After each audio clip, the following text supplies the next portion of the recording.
ಕೋರ್ಟ್ಗೆ ಹೋಗ್ಬೇಕು ನೀನು. ಗೌರ್ಮೆಂಟ್ ನಮ್ಗೆ ಆಗಿರೋದು ಅವ್ರು ಬಂದಿರೋದಕ್ಕೆ ಗೌರ್ಮೆಂಟ್ ನಿಂದ ಆಯ್ತಲ್ಲ ಆಸ್ತಿ ಎಷ್ಟು ಗೌರ್ಮೆಂಟ್ ಆಗಿ ಅದು ಹಿಂದೆ ಆಯ್ತಲ್ಲ ಇವಾಗ ಅದು ಇನ್ನೂ ಸ್ವಲ್ಪ ಇದೆ ಸರ್ ಪೆಂಡಿಂಗ್. ಅದು ಇನ್ನೂ ಆಗಿಲ್ಲ. ಸ್ವಲ್ಪ ಆಗಿದೆ, ಸ್ವಲ್ಪ ಪೆಂಡಿಂಗ್. ಇವಾಗ ಪೊಲೀಸ್ ಹೊತ್ತು ಬರ್ತಾರೆ, ಅಲ್ಲಿ ಚೂಲ್ ಮ್ಯಾಟ್ರ್ ಅಂತಾರೆ ಸರ್. 20 ವರ್ಷದಿಂದ ಓಡಾಡ್ತಾರೆ ಸರ್. ಇವಾಗ ಒಂದು ಕೊಟ್ಟಿದ್ದಾರೆ ನಿಮ್ಗೆ. ಅದರಲ್ಲಿ ಎಷ್ಟು 3 ಎಕರೆ ಮಂಜೂರಾಗಿರೋದು. ಎಷ್ಟು ಅದು 2 ಎಕರೆ ಮಾಡಿ ಅಸೋಸಿಯೇಷನ್ ಅವ್ರು ಮಿಕ್ಕಿದ ಏನ್ ಮಾಡ್ತಾರೆ ಬನ್ನಿ ಪ್ಲಾಟ್ ಇನ್ಸ್ಪೆಕ್ಷನ್ ಮಾಡಿ ಸರ್. ಇದೆ ಸರ್ ಈಗ ಅವ್ರ ಪೇಶಿ ಇವಾಗ ಎನ್ಕ್ರೋಚ್ಮೆಂಟ್ ಇರೋದು ಅವ್ರ ಎನ್ಕ್ರೋಚ್ಮೆಂಟ್ ಅವ್ರು ಅಪ್ಟೆಸ್ಟ್ ಹಾಕಿದಾರ. ನಮ್ದು ಓದ್ತಿದ್ದಾರೆ, ಅವಾಗ ಹೋಗಿ ಇದು ಮಾಡಿದ್ರು. ಇವಾಗ ಯಾರು ಎನ್ಕ್ರೋಚ್ ಮಾಡ್ತಾ ಇದ್ದೀನಿ ಜಮೀನಿಗೆ? ಸ್ವಲ್ಪ ಸ್ವಲ್ಪ ಹೇಳು. ಗ್ರಾಂಟ್ ಆಗಿದ್ ಮಾತ್ರ ಮಾಡ್ತಾ ಇದಾರ, ಬೇರೆ ಗ್ರಾಂಟ್ ಆಗದ ಮಾಡ್ತಾ ಇದಾರ? ಗ್ರಾಂಟ್ ಆಗಿದ್ದು ನನ್ಗೆ ಆಗಿರೋದ್ರಲ್ಲಿ ಆಗಿದ್ರೆ ನಮ್ಮ ವಕೀಲರು ಇದ್ದಾರೆ, ಸ್ಕೂಲ್ ಕೋರ್ಟ್ಗೆ ಹೋಗ್ಬೇಕು ನೀನು. ಅದು ಗ್ರಾಂಟ್ ಆಗಿದ್ದು ನಿಮ್ಗೆ ಒತ್ತುವರಿ ಸ್ವಂತ ಫೈಟ್ ಆದ್ರೆ ನಾವು ಕೋರ್ಟ್ಗಳು ನಾವು ಬರೋದಿಲ್ಲ. ಕೋರ್ಟ್ ಇರುತ್ತೆ, ಅದಕ್ಕೆ ಬರಬೇಕು. ಗೌರ್ಮೆಂಟ್ ಜಮೀನಾರ ಮಾಡ್ತಾ ಇದ್ರೆ ಕಂಪ್ಲೇಂಟ್ ಇದೆ. ಮಿಕ್ಸ್ ಮಾಡಬೇಡ. ಹೇಳಪ್ಪ 2 ಮಾತು ಸರ್. 2 ವರ್ಷ ಆಯ್ತಾ ಸರ್ ಒಂದು ಕಂಪ್ಲೇಂಟ್ ಮೇಡಮ್ ಹತ್ರ. ಆಯ್ತು. ಮಿನಿ ಸೆಕ್ರೆಟರಿ ಅವರು ಏನಮ್ಮ ಅದು ಕಂಪ್ಲೇಂಟ್ 2 ವರ್ಷ ಆಯ್ತು. ಅರ್ಜಿ ನಾನು ಲೆಟರ್ ಪ್ಯಾಡಲ್ಲಿ ಕೊಟ್ಟಿದ್ದೀನಿ ಸರ್. ಲೆಟರ್ ಪ್ಯಾಡಲ್ಲಿ ನನಗೆ ಎಲ್ಲಾ ಮನುಷ್ಯ ಒಂದೇ. ನನಗೆ ಮನೆಯಲ್ಲಿ ಇಟ್ಬಿಟ್ಟು ನಾನು ಹಂಗೆ ಹೇಳೋದು ಇಷ್ಟಪಡೋದಿಲ್ಲ. ನೋಡಿ, ಇವ್ರನ್ನ ಫೋಟೋ ಹಾಕೋದು ನನ್ ನೋವಾಗುತ್ತೆ. ಅದೇ ಅವ್ರ ಫೋಟೋ ಮಿಸ್ಯೂಸ್ ಮಾಡ್ಕೊಳಂಗಿಲ್ಲ ಯಾರು. ಅವರು ನಮ್ಮವ್ರೆ, ಯಾರು ಮಾಡಂಗಿಲ್ಲ. ಇವ್ರ ಫೋಟೋ ಈ ದೇಶದ ಆಸ್ತಿ ಅವರು ನಾವು ಅದೇ ಸರ್ ಮಾಡ್ಕೊಳಂಗಿಲ್ಲ. ನೀವು ಹೋರಾಟ ಸ್ವಂತ ಮಾಡಿ ಸರ್. ಇದು ಮಾಡಬಾರ್ದು, ತಪ್ಪಾಗುತ್ತೆ. ಈ ದೇಶದ ಆಸ್ತಿ ಅದು. ದುಡ್ಡು ಕೇಳ್ತಾರೆ ಸರ್ ಎಲ್ಲ. ದುಡ್ಡು ಕೇಳಿ ಕಂಪ್ಲೇಂಟ್ ಕೊಡಿ, ಆಕ್ಷನ್ ತಗೋತೀವಿ ನಾವು. ಅದೇ ಅರ್ಜಿ ಕೊಟ್ಟಿದ್ದೀನಿ ಸರ್ ಕಂಪ್ಲೇಂಟ್. ಈಗ ಒಂದು ಕೇಳಿ ಸರ್ ಮೇಡಮ್ ಅವ್ರನ್ನೇ. MLA ಮುಂದೆನೆ ಮಾತಾಡಿದೆ, MLA ಮುಂದೆನೆ ಮಾತಾಡೋಣ. ಸ್ವಲ್ಪ ಕೇಳೋಣ ಹೇಳಿ ಸರ್. ನಾವು ಇವತ್ತು ಬಂದಿರೋದು ಗೊತ್ತು ಸರ್, ಆಫೀಸ್ಗಳು ರೈಡ್ ಮಾಡಕ್ ಬಂದಿರೋದು. ನಾನು ನಿಮ್ಮ ಪಬ್ಲಿಕ್ ಗ್ರೀವೆನ್ಸ್ ಒಂದ್ಸಲ ಬರ್ತೀನಿ ಕೋಲಾರ್ಗೆ, ಅವಾಗೆಲ್ಲ ಕೊಡಿ. ನೀವೇ ಸರ್ ದೇವ್ರು, ನೀವೇ ಬಡವರಿಗೆ ಸಹಾಯ ಮಾಡ್ಬೇಕು ಸರ್. ನೀವೇ ಬಡವರಿಗೆ ಸಹಾಯ ಮಾಡ್ಬೇಕು ಸರ್. ಆಮೇಲೆ ಅಣ್ಣ ತಾಲೂಕ್ ಮಾಡಕ್ಕೆ 176 ತಾಲೂಕ್ ನಾನು ಮನುಷ್ಯ ಅಲ್ವನು. ಡಿಸ್ಟ್ರಿಕ್ಟ್ ಮಾಡ್ತೀನಿ. ಅವತ್ತೆಲ್ಲ ಬನ್ನಿ, ಬಂದಾಗ ನಿಮ್ ಪ್ರಾಬ್ಲಮ್ ಎಲ್ಲ ಸಾಲ್ವ್ ಮಾಡ್ತೀನಿ. ಇಲ್ಲಿ ಕಂಪ್ಲೇಂಟ್ ಕೊಟ್ರೆ ನಾವು ತಗೊಂತೀವಿ, ಅಲ್ಲಿ ನೀವು ಬರ್ಬೇಕಾಗಿಲ್ಲ, ಕೊಡ್ಬೋದು ಅಷ್ಟೇ ಸರ್. ಪ್ರೆಸ್ಸಿಗೆ ಒಂದು 2 ಸೆಕೆಂಡ್ ಸರ್. ಚಾರ್ಜ್ ಹೋಗ್ತಾರೆ ಸಂಸ್ಥೆಗೆ. ಇಲ್ಲಿ ತಾಲೂಕು 3 ವರ್ಷ ಆಯ್ತು. ಬಾ ನೋಡ್ರಿ, ನೀವು ಪ್ರಾಬ್ಲಮ್ ಏನಂದ್ರೆ ನಮ್ ಜನ ಪೊಲಿಟಿಷಿಯನ್ಸ್ ಕೊಡ್ತೀವಿ. ನಾನು ಪೊಲಿಟಿಷಿಯನ್ ಅಲ್ಲಪ್ಪ. ನೀವೇನ್ ದಯವಿಟ್ಟು ರೈಟಿಂಗ್ ಅಲ್ಲಿ ಕೊಡಿ, ನಾನು ತಗೊಂಡ್ರೆ ಆಕ್ಷನ್. ಏನಿದ್ರು ರೈಟಿಂಗ್ ಅಲ್ಲಿ ಕೊಡಿ.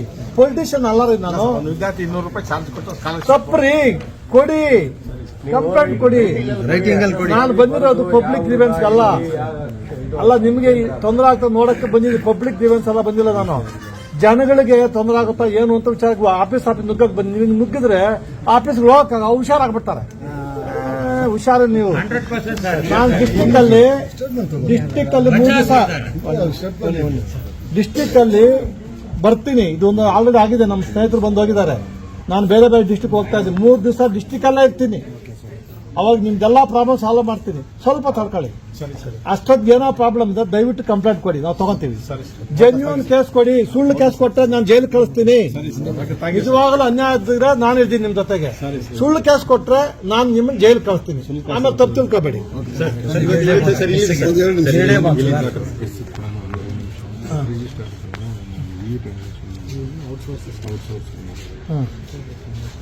ಒಂದು ಪ್ರಿಂಟ್ಔಟ್ ತಗೊಳ್ಳಿ.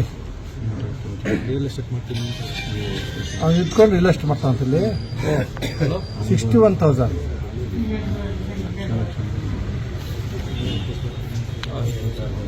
ಪ್ರಿಂಟ್ಔಟ್ ನಮ್ಮ ಮೇಡಮ್ ಅಮ್ಮ ಇದು ಪ್ರಿಂಟ್ಔಟ್ ಕೊಡ್ತಮ್ಮ. ಯಾವುದು ಕಂಪ್ಲೇಂಟ್ ಕೊಡ್ತೇವೆ ಸಂಬಂಧ ಹೇಳಿ ಸರ್. ತಹಸೀಲ್ದಾರ್ ಸುಜಾತ ಸರ್ ಬಂದು ಉದ್ದೇಶ ಸರ್ ಅದು ಬೇಡ ಒಂದು ಉದ್ದೇಶ ಸರ್. ಇವತ್ತಿನ ಉದ್ದೇಶ ಅದು ನಾವೇನೋ ಪ್ಲಾನ್ ಮಾಡ್ಕೊಂಡು ಬರ್ತೀವಿ. ಉದ್ದೇಶ ಏನು ದೂರದ ಆಧಾರದ ಮೇಲೆ ಬಂದ್ರೆ ಅದು ಸರ್ ನಾನು ಸರ್ ಒಂದು ಸ್ವಲ್ಪ ಮೇಲೆ ಹೋದ್ರೆ ಎಲ್ಲರೂ ಎಲ್ಲರಿಗೂ ಬರುತ್ತೆ. ಎಲ್ಲರೂ ಹೈಟ್ ಆಗಿದ್ದೀವಿ. ಸ್ವಲ್ಪ ಯಾರು ಮೇಲೆ ಹತ್ತಬಾರ್ದು. ಎಲ್ಲ ಪ್ರಶ್ನೆಗಳು ಹೇಳಿ ಸರ್. ಸರ್ ಹೇಳಿ ಸರ್. ನೋಡಿಯಪ್ಪ, ನಾನು ಬಂದಿದ್ದ ಉದ್ದೇಶ ಏನು ಅಂದರೆ, ಇವತ್ತು ವರ್ಕಿಂಗ್ ಡೇ ನಮಗೆ, ಅಲ್ಲಿ ಕೆಲಸ ಬಿಟ್ಟು ಇಲ್ಲಿ ಬಂದಿದ್ದೀನಿ. ಏನಂದ್ರೆ ಸ್ವಲ್ಪ ಸ್ವಾರ್ಥ ಇದೆ ನಂದು. ಇದು ನನ್ನ ಡಿಸ್ಟ್ರಿಕ್ಟ್ ಅಲ್ಲ. ಇವಾಗ ನನಗೆ 17 ಡಿಸ್ಟ್ರಿಕ್ಟ್ ಕೊಟ್ಟಿದ್ದಾರೆ. ಎಲ್ಲ ಡಿಸ್ಟ್ರಿಕ್ಟ್ ತಾಲೂಕು ಹೋಗಕ್ಕೆ ಆಗ್ತಾ ಇಲ್ಲ. ಡಿಸ್ಟ್ರಿಕ್ಟ್ ಮಾತ್ರ ಮುಗಿಸ ಹೋಗಿ ಕ್ಯಾಂಪ್ ಮಾಡಿ ಬರ್ತೀನಿ. ಎಲ್ಲೋ ಒಂದು ಕಡೆ ನಮ್ಮ ಡಿಸ್ಟ್ರಿಕ್ಟ್, ನಮ್ಮೂರೇ ನಾನು ಸರಿ ಮಾಡ್ತಾ ಇದ್ರೆ ಹೆಂಗೆ ಅಂತ ಹೇಳ್ಬಿಟ್ಟು ನಮ್ಮ ಡಿಸ್ಟ್ರಿಕ್ಟ್ ಎಲ್ಲ ತಾಲೂಕು ಹೋಗಿ ಶುರು ಮಾಡಿಬಿಟ್ಟಿದ್ದೀನಿ. ಇಲ್ಲಿ ಜಾಸ್ತಿ ಕಂಪ್ಲೇಂಟ್ ಬರ್ತಾಯಿತ್ತು ನನಗೆ, ಏನೋ ನಡೀತಾ ಇಲ್ಲ ಅದು ಇದು ಅಂತ. ಅದಕ್ಕೆ ಈ ಡಿಸ್ಟ್ರಿಕ್ಟ್ ಬಂದಿದ್ದೀನಿ. ಇವತ್ತು ಈ ತಾಲೂಕಿಗೆ ಬಂದಿದ್ದೀನಿ, ಕೆಜಾಪುಗೆ ಬಂದಿದ್ದೀನಿ. ಇನ್ನೊಂದು ತಾಲೂಕಿಗೆ ಹೋಗಬೇಕು, ಅದನ್ನ ಹೇಳೋದ್ರೆ ಎಲ್ಲಿ ಹೋಗ್ತೀನಿ ಅಂತ. ಎಲ್ಲೆಲ್ಲಿ ಜನಗಳಿಗೆ ತೊಂದರೆ ಆಗ್ತಾ ಇದೆಯೋ ಅಲ್ಲಿ ನಾವಿದ್ದೀವಿ. ಜನ ಜೆನ್ಯೂನ್ ಕೇಸ್ ಇದ್ದರೆ ನಾವು ಸಪೋರ್ಟ್ ಮಾಡ್ತೀವಿ. ಸುಳ್ಳು ಕೇಸ್ ಹಾಕಿದ್ರೆ ನಾನು ಅವ್ರ ಮೇಲೆ 3 ವರ್ಷ ಜೈಲು ಕಳ್ಸೋಕ್ಕೆ ಅವಕಾಶ ಇದೆ. ಸುಳ್ಳು ಕೇಸ್ ಯಾರೂ ಹಾಕಂಗಿಲ್ಲ. ಈ ಜೆನ್ಯೂನ್ ಕೇಸ್ಗಳು ಸುಳ್ಳು ಕೇಸಲ್ಲಿ ಮುಚ್ಚೋಗ್ತಾ ಇದೆ. ನಿಜವಾದ ಬಡವರಿಗೆ ಅನ್ಯಾಯ ಆಗ್ತಾ ಇದೆ. ಅದು ಬಡವ್ರ ಮೇಲೆ ಕೂತ್ಕೊಂಡು ಇನ್ಯಾರು ಅವರು ಏನೋ ಮಾಡಿಸ್ಕೊತಾರೆ. ಅದು ನಮ್ಮಲ್ಲಿ ನಡೆಯಲ್ಲ. ಲೋಕಾಯುಕ್ತ ಆಫೀಸ್ ಇರೋದೇ ಜನಗಳು ಸೇವೆ ಮಾಡೋಕ್ಕೋಸ್ಕರ. ನಾವು ಎಲ್ಲಿ ಹೋಗ್ತೀವಿ, ನಮ್ಮ SP ಲೋಕಾಯುಕ್ತ ಅವ್ರಿಗೆ ಗೊತ್ತಾಗಲಿಲ್ಲ. ಕೋಲಾರ ಬಂದೆ ನಾನು ಇವತ್ತು.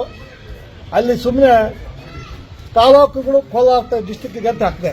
ಅಲ್ಲಿ ಬಂದಾಗ ಎಲ್ಲೋ ಹೋಗ್ಬೇಕು ಅಂತ ಕೂತ್ಕೊಳ್ಳೋ ಪಕ್ಕದಲ್ಲಿ ಅಂತ. ಇಲ್ಲಿ ಬಂದಾಗ ಹೇಳ್ದೆ, ಇಲ್ಲಿ ಹೋಗೋಣ ತಾಲೂಕು ಆಫೀಸ್ಗೆ ಅಂತ. ಇಲ್ಲಿ ಬರೋವರೆಗೂ ನಿಮಗೆ ಗೊತ್ತಿಲ್ಲ ಅನ್ಸುತ್ತೆ, ಯಾರು ಗೊತ್ತಿಲ್ಲ ಅನ್ಸುತ್ತೆ. ಇಲ್ಲಿ ಬಂದಾಗ ಆಫೀಸ್ಗಳಲ್ಲಿ, ಎಕ್ಸೈಸ್ ಆಫೀಸಲ್ಲಿ ಪುಣ್ಯಾತ್ಮ 12ವರೆಗೆ ಬಂದು ಯಾರೂ ಪತ್ತೆ ಇಲ್ಲ. ಫುಲ್ ಬಾಗಿಲುಗಳು ಬಂದು. ನಮ್ಮ ತಾಲೂಕು ಆಫೀಸಲ್ಲಿ 68 ಪೆಂಡಿಂಗ್ ಇದೆ ಅಂತ ಅಮ್ಮ ಹೇಳಿದಾಳೆ. ಅವ್ರೊಂದು ಮಾತ್ರ ಬೋರ್ಡ್ ಇದೆ. ಇಲ್ಲಿ 5-6 ಆಫೀಸ್ ಹೋದಾಗ ಒಂದೇ ಒಂದು ಬೋರ್ಡ್ ಇರೋದು ತಾಲೂಕು ಆಫೀಸ್ ಮಾತ್ರ. ತಾಲೂಕು ಆಫೀಸಲ್ಲಿ ಏನಾದ್ರು ತೊಂದರೆ ಇದ್ರೆ ದಯವಿಟ್ಟು ಎಲ್ಲರೂ ಜನ ಇದ್ದೀರಿ, ಅಮ್ಮ ಇಲ್ಲೇ ಇದ್ದಾಳೆ, ಯಾರ ಇದ್ರೆ ಒಬ್ಬೊಬ್ಬರ ಹೇಳಿ, ಅದು ಸಾಲ್ವ್ ಮಾಡ್ತೀನಿ ನಾನು. ಎಕ್ಸೈಸ್ ಆಫೀಸು ಮುಚ್ಚೋಗಿದೆ, ಲೇಬರ್ ಆಫೀಸು ಫುಲ್ ಬಂದು, ಅಲ್ಲಿಲ್ಲ, ಯಾರೂ ಇಲ್ಲ. ಆ ಅಮ್ಮನಿಗೆ ಯಾರೋ ಫೋನ್ ಮಾಡಿದ್ರೆ ಬರ್ತೀವಿ ಸರ್ ವೆಯ್ಟ್ ಮಾಡಿ ಅಂತ. ನಾನು ಕಾಯ್ಬೇಕು ಅವ್ರಿಗೆ. 2-3 ದಿವಸ ಆಗುತ್ತೆ ರಜಾ ಹಾಕಿದ್ದಾರೆ ಅಂತ. ರಜಾನು ಅಟೆಂಡೆನ್ಸ್ ಇಲ್ಲ, ಬೀಗ ಹಾಕೊಂಡು ಹೋಗ್ಬಿಟ್ಟಿದ್ದಾರೆ. ಒಂಥರ ವಿಚಿತ್ರ ಇಲ್ಲಿ. ಅಂದ್ರೆ ಪಬ್ಲಿಕ್ ಆಫೀಸು ಹೆಸರಿಗೆ ಸಂಬಳ ಬರುತ್ತೆ, ಟ್ಯಾಕ್ಸ್ ಪೇಯರ್ಸ್ ಬನ್ನಿ, ನಿಮ್ದು ನಮ್ಮ ದುಡ್ಡೆಲ್ಲ ಅವ್ರು ಕೊಡ್ತೀವಿ. ಅವ್ರು ನೆಟ್ಟ ಕೆಲಸ ಮಾಡಲ್ಲ. ಎಲ್ಲ ಒಂದು ಕಡೆ ನಮ್ಮ ಜನನು ಕೇಳೋದಿಲ್ಲ. ಬೀಗ ಹಾಕಿದ್ದಾರೆ ಅಂತ ತಕ್ಷಣ ಮತ್ತೆ ಕೂತ್ಕೋಬೇಕು ಅಂದಲ್ಲ. ನಮ್ಮ ಪ್ರೆಸ್ ಅವರು ಬರಬೇಕು, ಯಾಕೆ ಬೀಗ ಹಾಕಿದ್ರೆ ಅಂತ ಕೇಳಬೇಕು.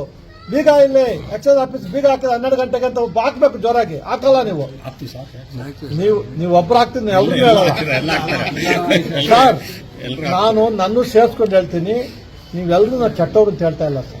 ಎಲ್ಲ ಒಂದ್ ಕಡೆ ನಮ್ದು ನಾವು ಸ್ವಲ್ಪ ಮುಚ್ಕೊಂತೀವಿ. ಅದು ಮುಚ್ಚೋದು ಬಿಡಬೇಕು. ನಾನು ಓಪನ್ ಆಗಬೇಕು, ನೀವು ಓಪನ್ ಆಗಬೇಕು. ಹಂಗಾದ್ರೆ ನಾವೇನಾದ್ರೂ ನಾವೇನಾದ್ರು ಸೇರ್ಕೊಂಡು ಸಮಾಜಕ್ಕೆ ಏನೋ ಮಾಡಕ್ಕೆ ಪ್ರಯತ್ನ ಮಾಡ್ಬೋದು. ಎಲ್ಲ ಆಫೀಸ್ಗಳು ನೋವಾಗುತ್ತೆ ನನಗೆ. ಇವಾಗ ಅಲ್ಲಿ ಅಂಗನವಾಡಿ ವರ್ಕರ್ಸ್ ಇದ್ರು, ಮಕ್ಕಳು ನೀವೆಲ್ಲ ಬಂದಿದ್ರಿ, ಅವ್ರಿಗೆಲ್ಲ ಹೇಳಿ ಬಂದೆ, ಮಕ್ಕಳಲ್ಲಿ ಮೊಟ್ಟೆ, ಸಣ್ಣ ಮೊಟ್ಟೆ ಅದನ್ನು ಕತ್ಕೊಂಡ್ಬಿಡ್ತಾರೆ. ಅಲ್ಲೂ ಭ್ರಷ್ಟಾಚಾರ, ಮೊಟ್ಟೆಯಲ್ಲೂ ಭ್ರಷ್ಟಾಚಾರ, ಊಟದಲ್ಲೂ ಭ್ರಷ್ಟಾಚಾರ. ಇದು ಆಗಬಾರ್ದು. ನಾನು ಇವಾಗ ಎಲ್ಲ ಕಡೆ ಹಾಸ್ಟೆಲ್ ಹೋಗ್ತಾ ಇದ್ದೀನಿ. ಅಂಗನವಾಡಿ ಹಾಸ್ಟೆಲು, ಈ ಸೆಂಟರ್ಸು, ನಮ್ಮ ಬ್ಯಾಕ್ವರ್ಡ್ ಕಮ್ಯುನಿಟಿ ಹಾಸ್ಟೆಲು, ಬಾಬಾ ಅಂಬೇಡ್ಕರ್ ಹಾಸ್ಟೆಲ್ ಎಲ್ಲ ಹೋಗ್ತಾ ಇದ್ದೀನಿ. ಸರಿಯಾಗಿ ಫುಡ್ ಸಪ್ಲೈ ಆಗ್ತಾ ಇದೆಯಾ ಇಲ್ಲ ಅಂದ್ರೆ ಈ ಮಧ್ಯದಲ್ಲಿ ತಿಂದ್ಬಿಡ್ತಾರೆ ವಾರ್ಡನ್ಗಳು. ಗಲೀಜು ಅದು ಇದು. ನಾನು ಕಲಬುರಗಿಗೆ ಹೋದಾಗ, ಅಲ್ಲಿ ಬಾಬಾ ಅಂಬೇಡ್ಕರ್ ಹಾಸ್ಟೆಲ್ ಹೋದಾಗ ಅಲ್ಲಿ ಒಂದು ಪ್ರತಿಮೆ ಇಟ್ಟಿದ್ರು. ನನಗೆ ಭಾರಿ ಖುಷಿ ಆಯ್ತು. ಆಮೇಲೆ ಇದೆಲ್ಲ ಏನು ಸರ್ ಇಲ್ಲಿ ಯಾರು ಚಪ್ಪಲಿ ಹಾಕೊಂಡ್ ಬರಲ್ಲ ಅಂತ. ವೆರಿ ಗುಡ್, ಒಳ್ಳೇದಾಯ್ತಪ್ಪ ಅಂದೆ. ಆಮೇಲೆ ಮೇಲೆ ಹೋದ್ರೆ ಬಾಟ್ ಸಿಕ್ಬಿಟ್ಟು ಭಾರಿ ನೋವಾಯ್ತು ನನಗೆ. ಮಕ್ಕಳು ಬಂದಿರೋ ಓದೋ ಕೆಲಸ ಮಾತ್ರ ಮಾಡಬೇಕು. ವಾರ್ಡನ್ನು ಅದು ನೆಟ್ಟು ಮಾಡ್ಕೋಬೇಕು. ಯಾರ್ಯಾರೋ ಬಂದು ಹಾಸ್ಟೆಲ್ ಇರಂಗಿಲ್ಲ. ಬಡವ್ರ ಮಕ್ಕಳಿಗೆ ಹಾಕಿ ಕೊಟ್ಟಿರೋದು ನಾವು. ಯಾವನೋ ಬಂದು ಹಾಸ್ಟೆಲಲ್ಲಿ ಮಜಾ ಮಾಡೋದು. ಅವತ್ತು ಅರೆಸ್ಟ್ ಮಾಡಿಸಿ ಹೊರಡಾಕಿದವನು ನಾನು. ಈ ತರ ಅನ್ಯಾಯ ಆಗ್ತಾ ಇದ್ದಾಗ ನಮ್ಮ ಪ್ರೆಸ್ ಅವರು ಜನ ಸ್ವಲ್ಪ ಅನ್ಯಾಯಕ್ಕೆ ನೀವು ಎಚ್ಚೆತ್ಕೋಬೇಕು. ಎಚ್ಚೆತ್ಕೊಂಡ್ರೆ ನಾವು ಬಡವ್ರಿಗೆ ಏನೋ ಮಾಡಕ್ಕೆ ಸಹಾಯ ಆಗುತ್ತೆ. ನೀವು ಸಪೋರ್ಟ್ ಮಾಡಿದ್ರೆ ನಾನು ಮಾಡ್ತೀನಿ. ಸರಿ, ಎರಡು ಆಫೀಸ್ ಮುಚ್ಚಿದೆ, ಏನ್ ಆಕ್ಷನ್ ತಗೊಳ್ತೀರಿ ಸರ್? ಪ್ರಮುಖವಾಗಿ ಕೇಸ್ ರಿಜಿಸ್ಟರ್ ಮಾಡ್ತೀನಿ ಸರ್. ಕೇಸ್ ರಿಜಿಸ್ಟರ್ ಮಾಡ್ತೀನಿ. ಎಕ್ಸ್ಪ್ರೆಷನ್ ಕೇಳ್ತೀನಿ ಸರ್. 12 ಗಂಟೆ ಮುಚ್ಚೋಗಿದ್ದೆ ನಾನು, ಏನು ಸಮಾಚಾರ, ಎಲ್ಲೋಗಿದ್ದಾಣ ಅಂತ. ವ್ಯಾಪಾರಕ್ಕೆ ಹೋಗಿದ್ಯಾ ಇಲ್ಲ ನೀನು ರಜಾ ಹಾಕಿದ? ಒಬ್ಬರಾದ ಪರವಾಗಿಲ್ಲ, ಎಂಟೈರ್ ಆಫೀಸ್ ಬಂದ್ 12ವರೆಗೆ. ಹೇಳಿ ಸರ್. ಪ್ರಮುಖವಾಗಿ ಕೆಜೆ ತಾಲೂಕಿನಲ್ಲಿ ರಾಜ್ಯಾದ್ಯಂತ ಎಲ್ಲೂ ಆಗಿಲ್ಲ 523 ಎಕರೆ ಅದು ಕೇಸ್ ನಡೀತಾ ಇದೆ. ಅಕ್ರಮ ಭೂ ಮಂಜೂರಾತಿನ ನಿಮ್ಮ ಇಲಾಖೆನವರ ಕೇಸ್ ಕೇಸ್ ನಡೀತಾ ಇದೆ. ಕೇಸ್ ಬಗ್ಗೆ ನೀವು ಕೇಳಂಗಿಲ್ಲ. ಕೇಳಂಗಿಲ್ಲ ಸರ್. ಅದು ಕೆಲವು ಸೀಕ್ರೆಟ್ ನಾವು ಬಿಡಂಗಿಲ್ಲ. ನಿಮಗೆ ಏನ್ ಮಾಡ್ತೀವಿ ನಾವು ಮಾಡ್ತೀವಿ. ಅದು ನೀವು ಹೇಳಂಗಿಲ್ಲ, ನಾವು ಬಿಡಂಗಿಲ್ಲ. ಕೇಸ್ ಇದ್ದಾಗ ಕೇಳಂಗಿಲ್ಲ ಸರ್. ಇದರಲ್ಲಿ ಒಬ್ರು ಮಾತ್ರ ಇದ್ದಾರೆ ಸರ್. ಇದರಲ್ಲಿ ಒಬ್ರು ಮಾತ್ರ ಇದ್ದಾರಾ ಸರ್? 10 ಗಂಟೆಗೆ ಯಾವ ಆಫೀಸರ್ಸು ಬರಲ್ಲ ಸರ್. 11 ಗಂಟೆವರೆಗೂ ಯಾವ ಆಫೀಸಲ್ಲಿ ಯಾರು ಇರಲ್ಲ. ಯಾರ ಮೇಲೆ ದೂರ ದಾಖಲಾಗಿದೆ ಅವರು ರಾಜಾರೋಷವಾಗಿ ಇನ್ನೂ ಕೆಲಸದಲ್ಲಿ ಕರ್ತವ್ಯ ನಿರ್ವಹಿಸ್ತಾ ಸರ್ ಇದ್ದಾರೆ. ಏನಾಗಿದೆ ಅಂದ್ರೆ ನಾವು ಕೇಸ್ ರಿಜಿಸ್ಟರ್ ಮಾಡಿದ ತಕ್ಷಣ ನಮಗೆ ಅರೆಸ್ಟ್ ಮಾಡಂಗಿಲ್ಲ. ಎನ್ಕ್ವೈರಿ ಮಾಡ್ತೀವಿ, ರಿಪೋರ್ಟ್ ಗೌರ್ಮೆಂಟ್ ಕಳಿಸ್ತೀವಿ.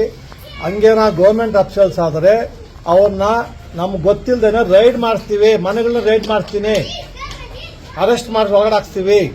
ಆ ರೈಡ್ ನೆನ್ನೆ ಒಬ್ರು ಅಲ್ಲಿ ನೋಡಿದ್ರಲ್ಲ ಬೆಂಗಳೂರಲ್ಲಿ, ಆ ಅಮ್ಮ ಮನೇಲಿದ್ದಾಳೆ, ಮಗ ಬಂದು ಕೆಲಸ ಮಾಡ್ತಾನೆ. ಅಮ್ಮನ ಕೆಲಸ ಆಫೀಸಲ್ಲಿ ಮಾಡ್ತಾನೆ, ಬಂದು ಅವ್ನು ಅರೆಸ್ಟ್ ಒಳಗಡೆ ಹಾಕಿದ್ದೀನಿ. ಅಂತ ಸಿದ್ಧಾಗ ಮಾಡಿದ್ದೀವಿ. ನಾವು ಡೈರೆಕ್ಟ್ ಅರೆಸ್ಟ್ ಮಾಡೋಕ್ಕಾಗಲ್ಲ. ಕಾನೂನು ಬದ್ಧವಾಗಿ ಅವ್ರಿಗೆ ನೋಡಿ ಇವಾಗ ನಿಮ್ಮವ್ರು ಇದು ಮಾಡಿದ್ದಾರೆ, ಮುಚ್ಕೊಂಡು 12 ಹೋಗಿದ್ದಾರೆ. ಅವ್ರನ್ನ ಅರೆಸ್ಟ್ ಮಾಡೋದಿಲ್ಲ. ನಾನು ಕೇಸ್ ರಿಜಿಸ್ಟರ್ ಮಾಡ್ಕೊತೀನಿ. 12 ಗಂಟೆ ಎಲ್ಲಿ ಹೋಗಿದ್ರಪ್ಪ? ಎಲ್ಲ ಫುಲ್ ಸ್ಟಾಪ್. ಮದುವೆಗಿದ್ದು ಹೋಗಿದ್ದೀರಾ? ಯಾರ ನಿಮ್ಮ ಆಫೀಸ್ ಮದುವೆನ ಏನೋ ಬರ್ದೇ ಹೋಗ್ಬೇಕಲ್ಲ? ಏನೂ ಇಲ್ಲ. ಅಟೆಂಡೆನ್ಸ್ ಫೋಟೋ ಹೊಡ್ಕೊಂಡಿದ್ದೀವಿ, ಎಲ್ಲ ತಗೊಂಡಿದ್ವಿ. ಕಾನೂನು ಪ್ರಕಾರ ನಾವು ಆಕ್ಷನ್ ತಗೋತೀವಿ ಅವ್ರ ಮೇಲೆ.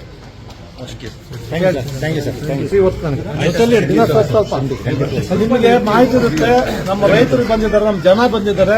ಏನೋ ಮಾಹಿತಿ ಸ್ವಲ್ಪ ನನಗೆ ಸಪರೇಟ್ ಆಗಿ ಬರ್ತೀನಿ, ಸ್ವಲ್ಪ ಮಾಹಿತಿ ಕೊಡಿ ಸರ್. ಕೂತು ಮಾತಾಡೋಣ. ಮೇಡಮ್ ಅವ್ರಿಗೆ ಅರ್ಜಿ ಕೊಟ್ಟು 7 ತಿಂಗಳಾಯ್ತು. ಅಕ್ರಮ ಖಾತೆ ಮಾಡ್ಕೊಂಡಿದ್ದಾರೆ. ನಮ್ಮ ಹೆಸರು ಖಾತೆ ಮಾಡಿದ್ರೆ 7 ತಿಂಗಳಾಯ್ತು ಸರ್. ಅರ್ಜಿ ಕೊಟ್ಟು ಇದುವರೆಗೂ ನಮ್ಮ ಹೆಸರು ಖಾತೆ ಯಾಕಮ್ಮ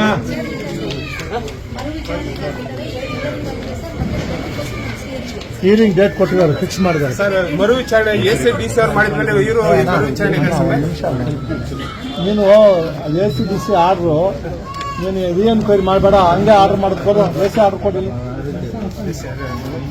AC ಆರ್ಡರ್ ಕೊಡೋಣ. ನೀವು ಫೋನ್ ಅಲ್ಲಿ ಕೊಟ್ಟರೆ ನಾನೇನು ಮಾಡಲಿ? ಫೋನ್ ನೋಡ್ಕೊಂಡು ಅದು ರಿಮ್ಯಾಂಡ್ ಮಾಡಿರ್ತಾರೆ, ರೀಕನ್ಸಿಡರ್ ಮಾಡಿ ಅಂತ. ಅವ್ರು ರೀಕನ್ಸಿಡರ್ ಮಾಡಿದ್ರೆ ಅವ್ರು ಮತ್ತೆ ಎನ್ಕ್ವೈರಿ ಮಾಡಬೇಕು. ನಿಮ್ಗೆ ಗೊತ್ತಿಲ್ಲ, ಸುಮ್ಮನೆ ಏನೋ ಒಂದು ಹೇಳ್ಬಿಡ್ತೀರಪ್ಪ.